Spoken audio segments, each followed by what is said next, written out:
Okay. Hello, all you beautiful people. If you are new, welcome to my channel. If you are coming back, welcome back. You know, I love you guys. And we're just going to get into the video today. Um, Second Kings 24 to 25. And this is the end of Second Kings.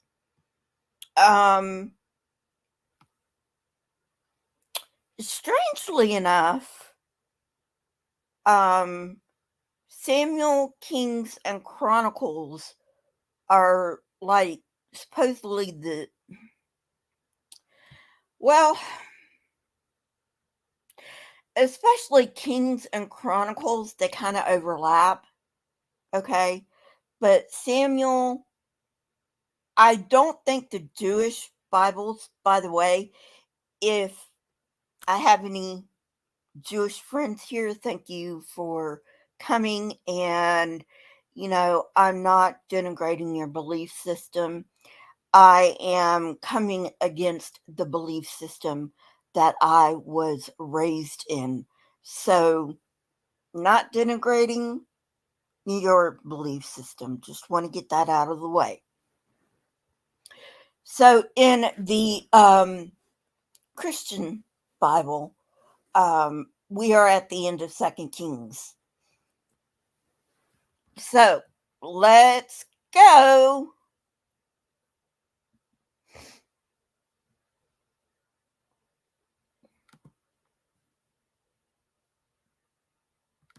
Oh, forgot to share my screen.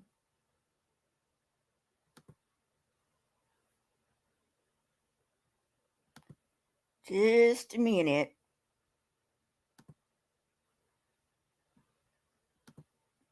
Alrighty. Alright, just making sure you can see it.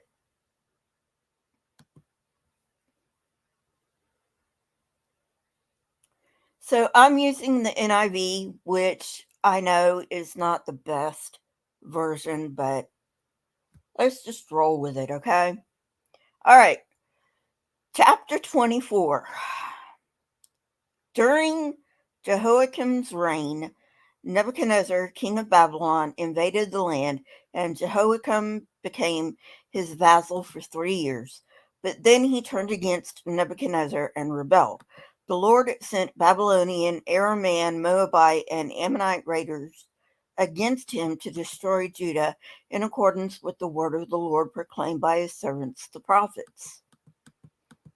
Surely these things happened to Judah according to the Lord's command, in order to remove them from his presence because of the sins of Manasseh and all he had done, including the shedding of innocent blood.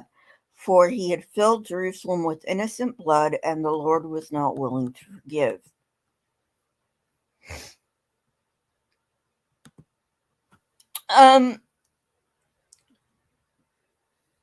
What was that commandment God gave about the sins of the father shall not be visited on the son, and the sins of the son shall not be visited upon the father? Sure sounds like you took that back more than once. All right, moving on.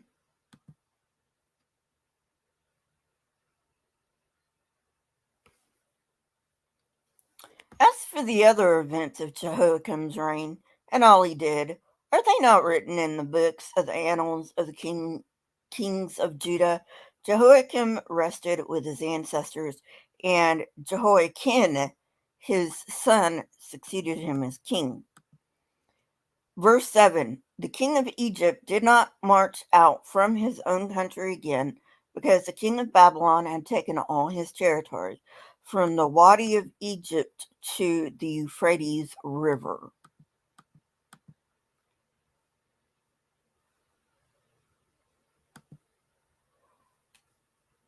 Okay, so if I remember this period correctly, Um,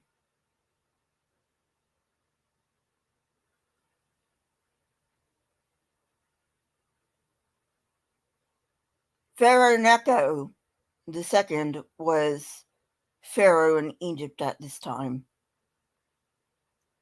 And if this is the period that I'm thinking about, Necho is the one that, well, one of his archers is the one that killed Josiah. And I could be getting my periods confused, but I don't think I am. Okay, so um,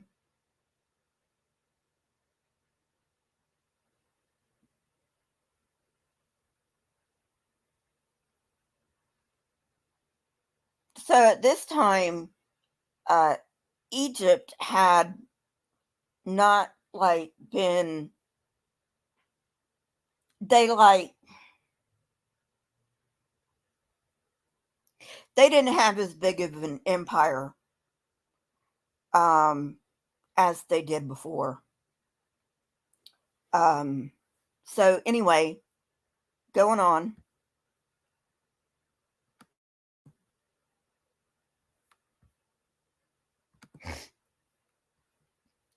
Jehoiakim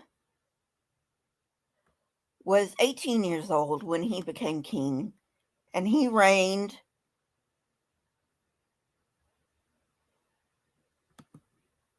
in Jerusalem 3 months. His mother's name was Nehushta, daughter of Elnathan. She was from Jerusalem. He did evil in the eyes of the Lord, just as his father had done. At that time, the officers of Nebuchadnezzar, king of Babylon, advanced on Jerusalem and laid siege to it. And Nebuchadnezzar himself came up to the city while his officers were besieging it. Jehoiakim, king of Judah, his mother, his attendants, his nobles, and his officials all surrendered to him. In the 8th year of the reign of the king of Babylon, he took Jehoiakim prisoner. As the Lord had declared, Nebuchadnezzar removed the treasures from the temple of the Lord and from the royal palace, and cut up the gold articles that Solomon, king of Israel, had made for the temple of the Lord. He carried all Jerusalem into exile. All the officers and fighting men, and all the skilled workers and artisans, a total of 10,000. Only the poorest people of the land were left. Okay, so I believe that, and again, I'm not sure. I'm doing this off of my memory, so you might want to check me on this. I believe that Ezra and Daniel were contemporaries. Let's just pretend Daniel existed, okay? Just for sake of argument. By the way, I've got a series on the book of Daniel. Not finished with it yet. Um, but let's just say Daniel existed for the sake of argument, right? Okay. So I believe Ezra and Daniel were contemporaries, but Daniel was uh, carried off into Babylon, whereas Ezra was left with the remnant of Judah in Jerusalem. And hey, Lisa. And so, anyway, I believe that's how it is. It's confusing, to say the least, which is why I'm not quite sure. All right, moving on.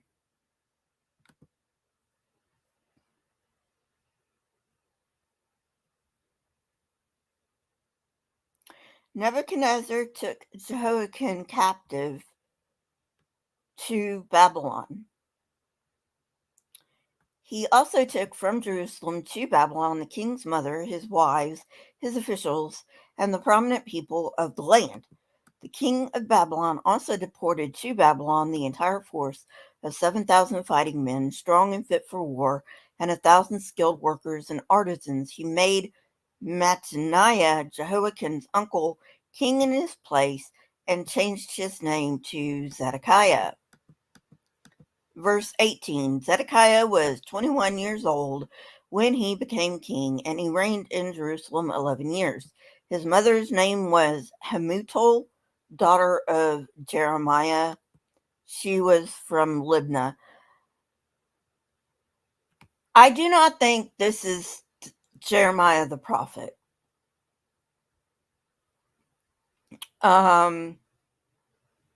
Okay. Verse 19. He did evil in the eyes of the Lord, just as Jehoiakim had done. It was because of the Lord's anger that all this happened to Jerusalem and Judah, and in the end he thrust them from his presence. Now Zedekiah rebelled against the king of Babylon.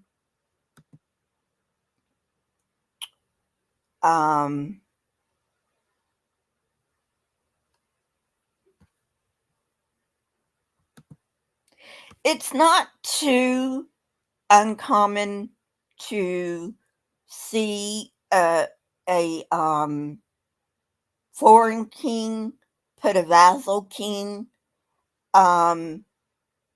in place, kind of like a puppet king.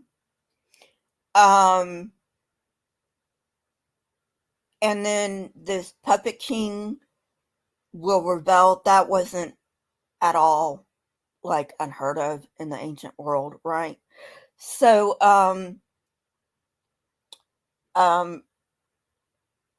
you hear, I don't know whether Nebuchadnezzar really changed his name to Zedekiah, since in the book of Daniel, which, by the way, is made up. It didn't happen in this era, but according to the book of Daniel, Daniel and his 3 companions were also renamed.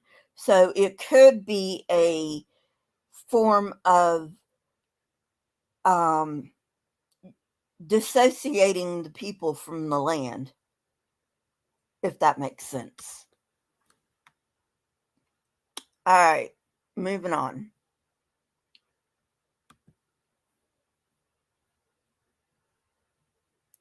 So, verse 25. So, in the 9th year of Zedekiah's reign, on the 10th day of the 10th month, Nebuchadnezzar, king of Babylon, marched against Jerusalem with his whole army. He encamped outside the city and built siege works all around it. The city was kept under siege until the 11th year of King Zedekiah. By the 9th day of the 4th month, the famine in the city had become so severe that there was no food for the people to eat. Then the city wall was broken through, and the whole army fled at night through the gate between the two walls near the king's garden, though the Babylonians were surrounding the city.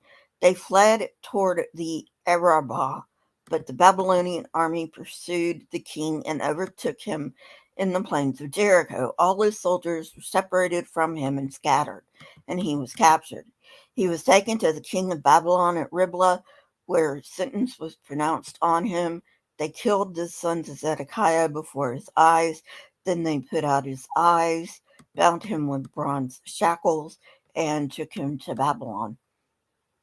On the 7th day of the 5th month, in the 19th year of Nebuchadnezzar, king of Babylon, Nebuzaradan, commander of the imperial guard and official of the king of Babylon, came to Jerusalem.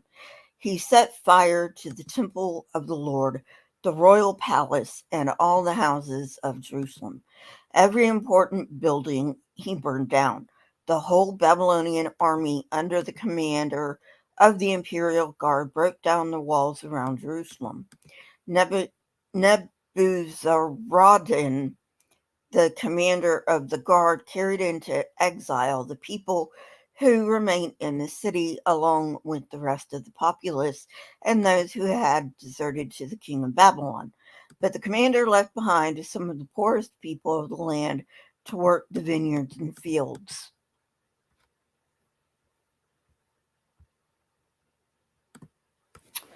Gotta say, this book needs a better editor. Oh, I'm sorry, Limited.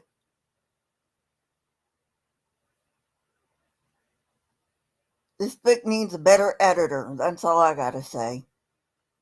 Alright, moving on.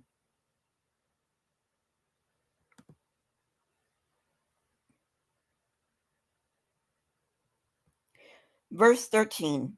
The Babylonians broke up the bronze pillars, the movable stands, and the bronze sea that were at the temple of the Lord, and they carried the bronze to Babylon. They also took away the pots, shovels, wick trimmers, dishes, and all the bronze articles used in the temple service. The commander of the imperial guard took away the censers and sprinkling bowls, all that were made of pure gold or silver. Okay, I just gotta say, making something of pure gold is bullshit, because especially if you're talking about um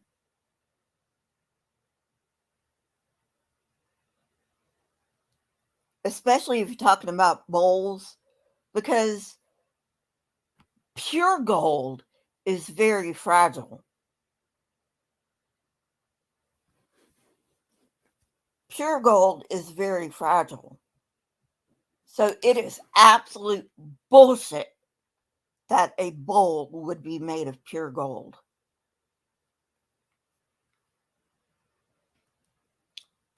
All right, moving on.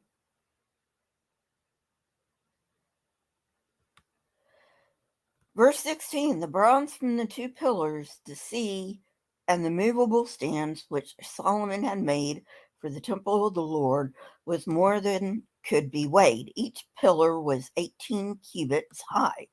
The bronze capital on top of one pillar was 3 cubits high and was decorated with a network of and pomegranates of bronze all around. The other pillar with its network was similar. The commander of the guard took his prisoners, Seraiah, the chief priest, Zephaniah the priest, next in rank, and the 3 doorkeepers. Of those still in the city, he took the officer in charge of the fighting men and 5 royal advisers. He also took the secretary, who was chief officer in charge of conscripting the people of the land, and 60 of the conscripts who were found in the city. Nebuchadnezzar,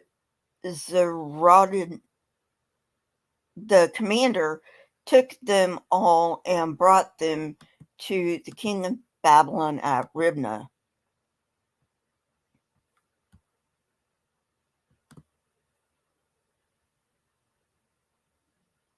Sorry about that. Verse 21. There at Riblah, in the land of Hamath, the king had them executed. Yeah, you really didn't want to piss off the kings that in the ancient world. So Judah went into captivity away from her land. Verse 22, Nebuchadnezzar, king of Babylon, appointed Gedaliah, son of Ahikam, the son of Shaphan, to be over the people he had left behind in Judah. When all the army officers and their men heard that the king of Babylon had appointed Gedaliah as governor, they came to Gedaliah at Mizpah. Ishmael, son of Nethaniah, Johanan, son of Kareah, Seraiah, son of Tanhumeth, the Netophathite, Jezaniah, the son of the Maccathite, and their men. Gedaliah took an oath to reassure them and their men. Do not be afraid of the Babylonian officials, he said. Settle down in the land and serve the king of Babylon, and it will go well for you.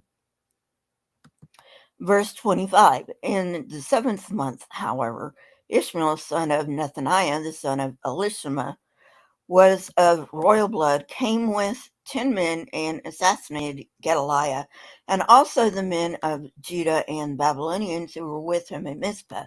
At this, all the people from the least to the greatest, together with the army officers, fled to Egypt for fear of the Babylonians.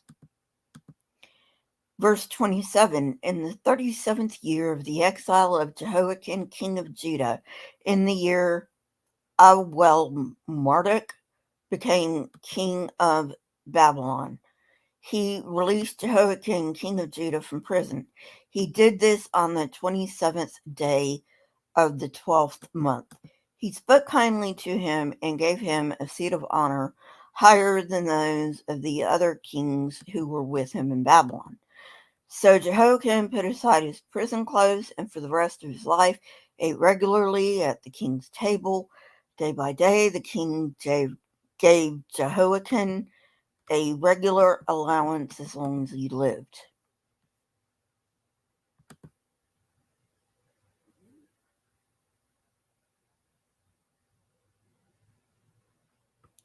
Okay, good.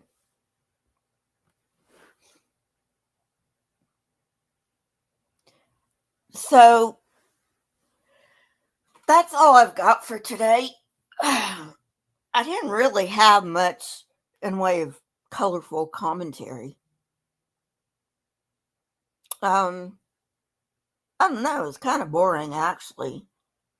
Just going over, the battles and all that shit. I mean, it's interesting, I guess, but unless unless you're interested in the history of war, not so much, not so much. But anyway, um, so yeah, um, I had trouble with some of those names, but those aren't names that I um pronounce very often.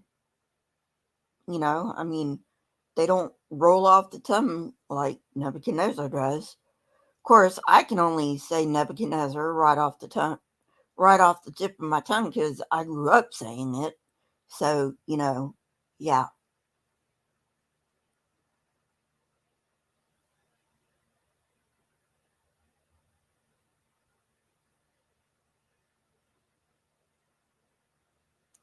Yeah, Chair, snooze fest for real. Not going to put that comment on the screen, by the way. But yeah.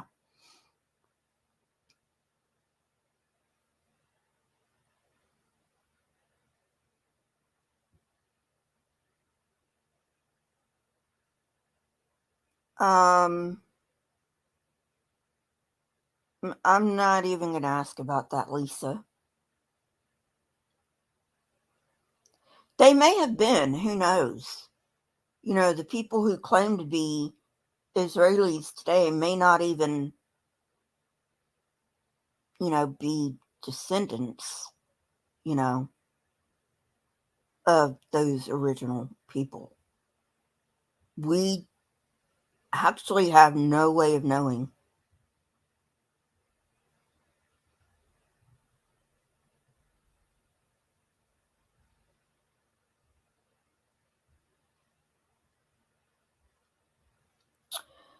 But yeah, so next Saturday we start First Chronicles. Oh joy! And guess what? We've got a lot of boring genealogies. And spoiler alert, these genealogies don't match the genealogies previously given.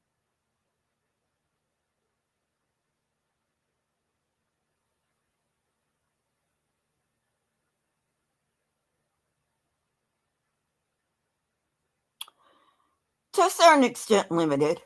To a certain extent.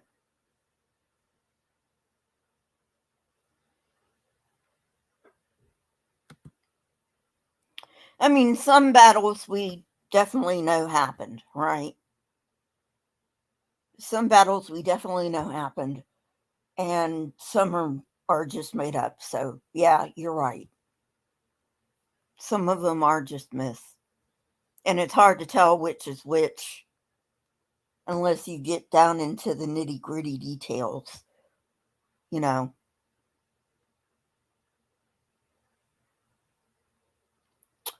But anyway,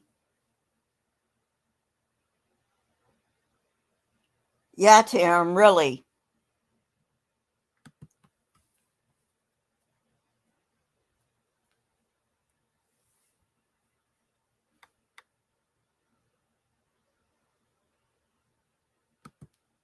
Probably, Lisa. I mean, people, just like pastors scare people into hell, into submission today by telling them about hell.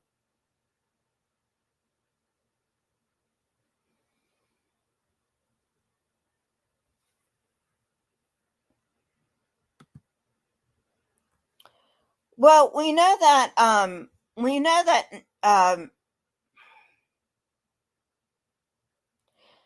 know Josiah was killed in the Valley of Megiddo. That's in Egypt. That's how we know that. And it's also in, the Bible. So,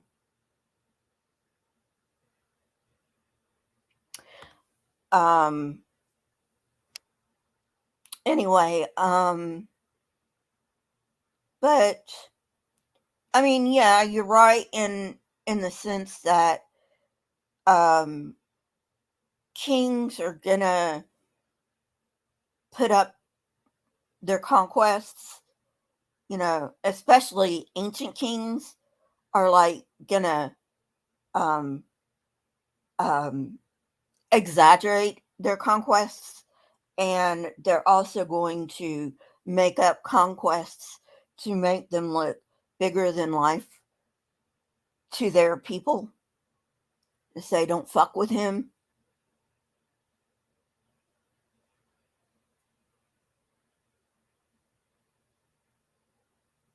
So anyway, um yeah, that was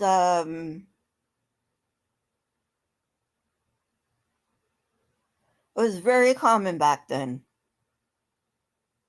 to just make shit up. But what are you gonna do? The only way you can really pick apart what really happened is through either archaeological evidence, which we do have some archaeological evidence for this stuff, right? Or we can do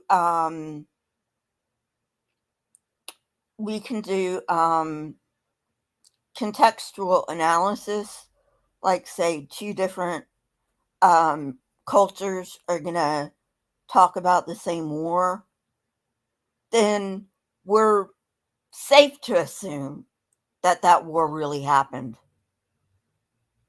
or that battle really happened. But yeah, we can't know 100% for certain that all of these conquests happened, and it's just you know it's kind of like the conquest of Jericho. You remember back in Joshua, um where they the made up story about marching around Jericho and blah blah blah blah blah. Well, Jericho is one of the oldest cities in the entire world, but it has not been habitated at all times. So, um, at the time Joshua is purported to have quote unquote conquered Jericho, we know through archaeology and radiocarbon dating and other forms of dating, we know that Jericho was uninhabited at that time. So,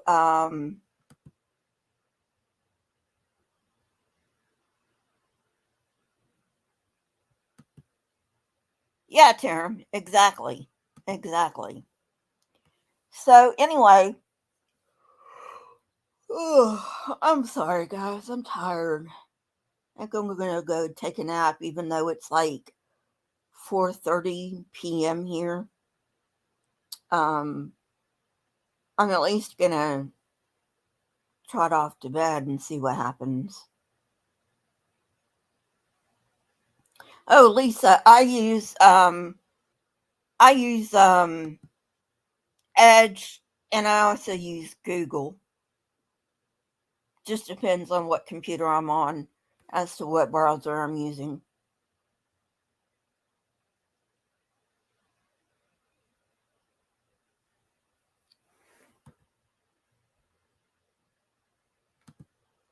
Yeah, Tarum, but you're never gonna let you're never gonna you are never ever going to convince them of that. But yeah, it's one of the oldest cities in the entire world.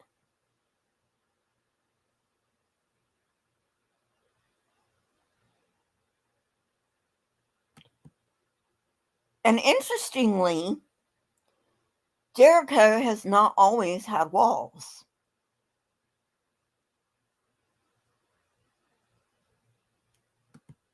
Me neither, Tarum. I hate that people are being lied to. That's why I have my channel. Not going to try to, I'm not going to stop trying to get people to see that they've been lied to. You know, there's only so much I can do.